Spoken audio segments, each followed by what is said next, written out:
ఒక 12 ఏళ్ల కుర్రాన్ని ఆ పిల్లాడి అల్లరి తట్టుకోలేక వాళ్ళమ్మ ఒక క్రికెట్ క్లబ్లో జాయిన్ చేస్తే సరిగ్గా 18 ఏళ్ల తర్వాత అతడు మన ఇండియాకు మిస్టర్ ఐసీసీ అనే బిరుదును తెచ్చిపెట్టాడు. అతడే శిఖర్ ధవన్.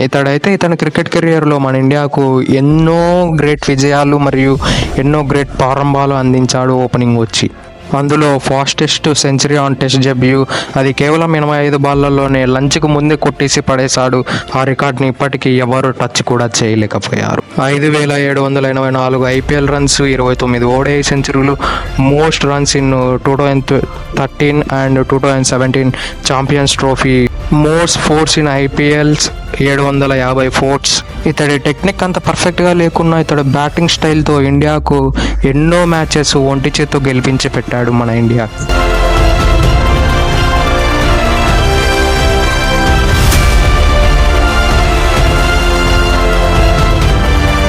1985లో డిసెంబర్ 5లో ఢిల్లీలో మన శిఖర్ ధవన్ జన్మించాడు.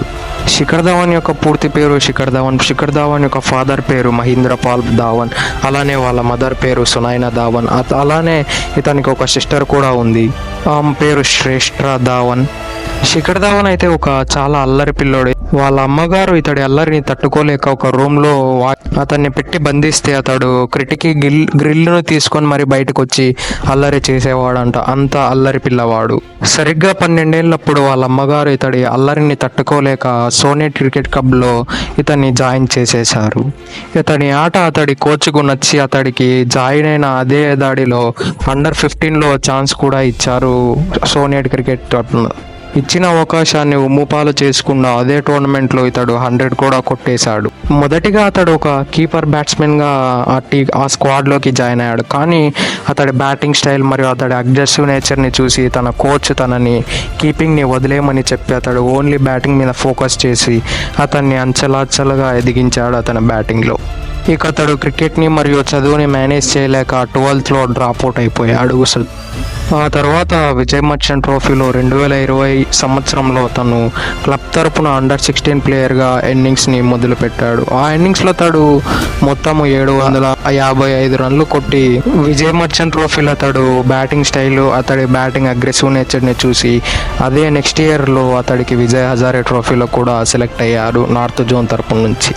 విజయ్ హజారే ట్రోఫీలో ఒక మంచి బ్యాట్స్మెన్గా సెలెక్టర్ల కంట్లో పడ్డాడు. అక్కడి నుంచి అతడికి మెల్లిగా మన సెలెక్టర్లు కూడా ఛాన్సెస్ ఇచ్చాడు. అదే 2001లో అండర్ 17 ఏషియా కప్లో కూడా అతడు ఏకంగా 85 యావరేజ్తో బ్యాటింగ్ చేసి అందరి కళ్ళు అతడి పైన వచ్చేలా చేసుకున్నాడు. అలానే అతడు ఢిల్లీ జూనియర్ టీం తరపున కూడా అతడి టాలెంట్ని చూపించి అతడు ఒక మంచి జూనియర్ ప్లేయర్గా తీర్చిదిద్దుకున్నాడు అతడు. ఇక 2004లో అండర్ 19 వరల్డ్ కప్ కూడా సెలెక్ట్ అయ్యాడు మన శిఖర్ ధవన్.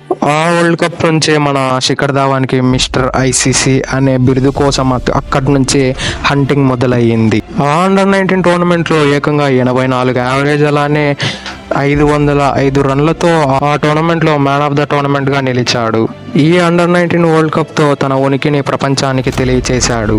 ఈ అండర్ 19 క్రికెట్లో అంత మంచిగా రాణించిన తర్వాత అతన్ని డైరెక్ట్గా సీనియర్ లెవెల్ క్రికెట్కి ప్రమోట్ చేశాడు. 2004 నవంబర్లో ఢిల్లీ తరఫున తను ఫస్ట్ క్లాస్ డెబ్యూ చేశాడు. ఫస్ట్ ఇన్నింగ్స్లోనే 49 కొట్టి ఆ రంజీ ట్రోఫీలో మొత్తం అతడు 146 రన్లు కొట్టి అతడి పేరును మళ్ళీ సెలెక్టర్ల చెవిలో పడేలా ఆడుతూనే ఉన్నాడు. ఆ తర్వాత 2005లో జమ్మూ అండ్ కాశ్మీర్ అగైన్స్ట్గా ఢిల్లీ డొమెస్టిక్ క్రికెట్లో కూడా అతడు చాలా కన్సిస్టెంట్గా రాణిస్తూ వచ్చాడు. 2007లో జరిగిన రంజీ ట్రోఫీలో ఢిల్లీకి ట్రోఫీ రావడానికి ముఖ్య పాత్ర పోషించాడు. 2007 రంజీ ట్రోఫీ తర్వాత అతడు ఎంత కన్సిస్టెంట్గా రాణించినా కూడా అతడికి మన టీమిండియా సెలెక్టర్స్ ఛాన్సెస్ అనేవి ఎక్కడ ఇచ్చేవారు, వేరే ప్లేయర్లకు ఈజీగా ఛాన్సెస్ ఇచ్చేవారు. దానితో అతడు మళ్ళీ క్రికెట్ని వదిలేసి మనం చదువు చేసుకుందామా అని అనుకున్నాడు. కానీ క్రికెట్ని లైఫ్ అనుకున్న తర్వాత అతడు ఎక్కడికి వెళ్ళిపోకుండా ఎంత లేట్ అయినా ఏమీ పర్లేదని మళ్ళీ క్రికెట్ ఆడడం మొదలుపెట్టి అతడు కన్సిస్టెంట్గా ఆడుతూనే వచ్చాడు. అక్కడ శిఖర్ ధవన్ మనసు మార్చుకున్నాడు కాబట్టి 2010 అక్టోబర్ 20లో ఆస్ట్రేలియా అగైనెస్ట్గా ఓడిఐ డెబ్యూ చేశాడు. డెబ్యూ చేసిన ఈ మ్యాచ్లో అన్ఫార్చునేట్లీ సెకండ్ బాల్కే గోల్డెన్ డక్ అవుట్గా వెనుతిరిగాడు. ఆ తర్వాత టీంలో స్పాట్ కూడా కోల్పోయాడు. ఆ తర్వాత మళ్ళీ డిప్రెషన్లోకి వెళ్ళిపోయాడు. ఒకవేళ శిఖర్ ధావన్ 2010 ఓడిఐ సిరీస్లో బాగా పర్ఫామ్ చేసి ఉండింటే డెఫినెట్లీ అతడు 2011 ఓడిఐ వరల్డ్ కప్లో ఉండేవాడు. 2011 వరల్డ్ కప్ తర్వాత సీనియర్స్ అందరికీ రెస్ట్ ఇచ్చిన తర్వాత వెస్టిండీస్ అగైనెస్ట్గా T20 డెబ్యూ కూడా చేశాడు. ఆ సిరీస్లో కూడా బోత్ T20 మరియు ఓడిఐస్లో ఘోరంగా ఫెయిల్ అయిపోయాడు. అలాగే అతడి ఆ సంవత్సరంలో డొమెస్టిక్లో కూడా సరిగ్గా పర్ఫామ్ చేయలేదు. 2012 మన టీమిండియా వరుస పరాజయంతో డౌన్ఫాల్ ఎదుర్కొన్న సమయంలో మన శిఖర్ ధావన్ డొమెస్టిక్ లో దుమ్ము రేపుతున్నాడు. ఆ ఇయర్ లో ప్రతి డొమెస్టిక్ టోర్నమెంట్స్ ని ప్రాపర్ గా ఆడుతూ మంచి పరుగుల వరద పారిస్తూ ఉన్నాడు డొమెస్టిక్ సీజన్స్ లో.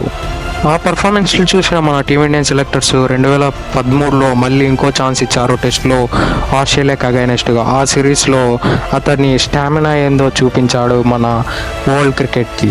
2013 మొహాలీ వేదికగా డెబ్యూ చేసిన ఇతడైతే ఈసారి ఓడిఐ మరియు T20లో చేసిన తప్పులు చేయకుండా ఇతడు సృష్టించిన రికార్డులు అయితే ఆ మ్యాచ్లో ఇప్పటికీ చెరిగిపోలేదు, చెక్కు చెదరకుండా అలానే ఉన్నాయి. అందులో మొట్టమొదటిది కేవలం 85 బాళ్లలో సెంచరీని కొట్టి డెబ్యూ మ్యాచ్లో ఫాస్టెస్ట్ సెంచరీ కొట్టిన ఏకైక ప్లేయర్గా ఇప్పటికీ నిలిచి ఉన్నాడు.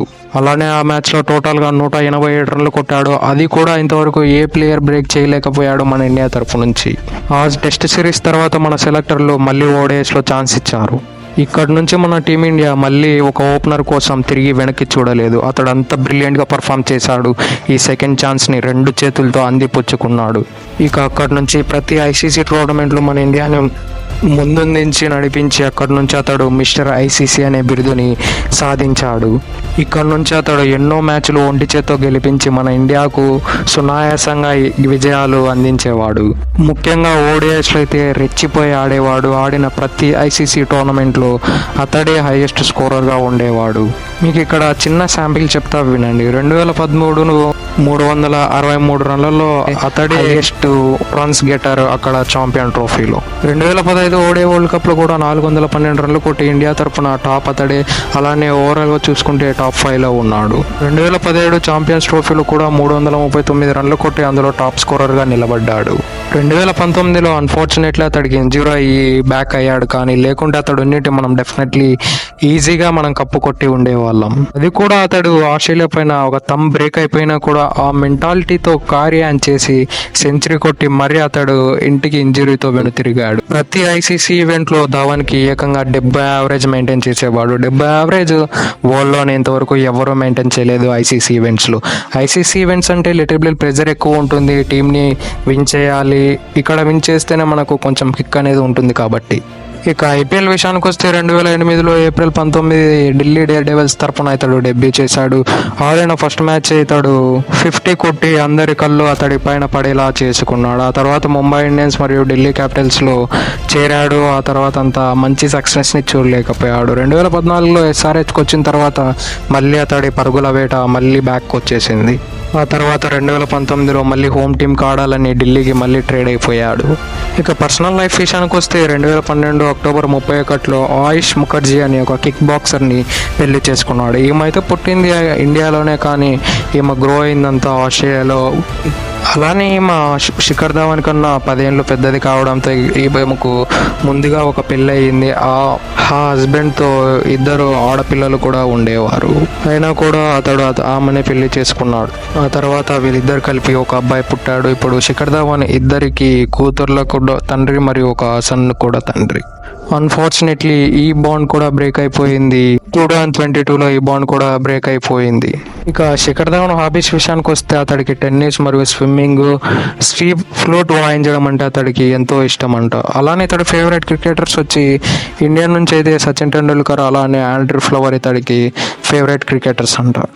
That's it for today. మీకే ఈ Shikhar Dhawan inspiring life story ఎలా అనిపించిందో కింద కామెంట్లో తెలియచేయండి. That's it for today. Have a nice day. Thank you.